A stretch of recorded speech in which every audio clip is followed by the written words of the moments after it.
Saudi വമ്പന്മാരായ അൽ നസറിനൊപ്പം പുതിയ കരാറിൽ ഒപ്പുവെച്ചിരിക്കുകയാണ് Portuguese ഇതിഹാസം ക്രിസ്ത്യാനോ റൊണാൾഡോ. പുതിയ കരാർ പ്രകാരം റൊണാൾഡോ 2027 വരെ അൽ നസറിൽ തുടരും. ഇപ്പോൾ പുതിയ സീസൺ തുടങ്ങുന്നതിന് മുന്നോടിയായി ടീമിനൊപ്പമുള്ള തന്റെ പ്രതീക്ഷകൾ പങ്കുവച്ചിരിക്കുകയാണ് റൊണാൾഡോ.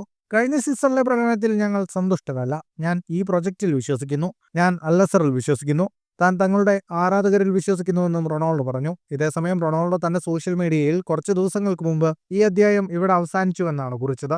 ഇതോടെ റൊണാൾഡോ അൽ നസർ വിടുന്നുവെന്ന അഭ്യൂഹങ്ങളും ചർച്ചകളും ഫുട്ബോൾ ലോകത്ത് വ്യാപകമായി ചർച്ച ചെയ്യപ്പെട്ടിരുന്നു. എന്നാൽ ഇപ്പോൾ ഇതിനെല്ലാം വിരാമമിട്ടിരിക്കുകയാണ് റൊണാൾഡോ.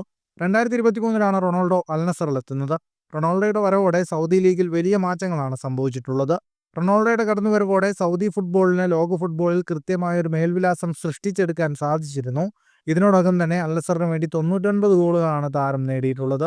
അതേസമയം 62 ഗോളുകൾ കൂടി നേടിയാൽ ഫുട്ബോളിൽ 1000 ഗോളുകൾ എന്ന അവിസ്മരണീയമായ നേട്ടത്തിലേക്കും റൊണാൾഡോയ്ക്ക് കാലെടുത്ത് വെക്കാൻ സാധിക്കും.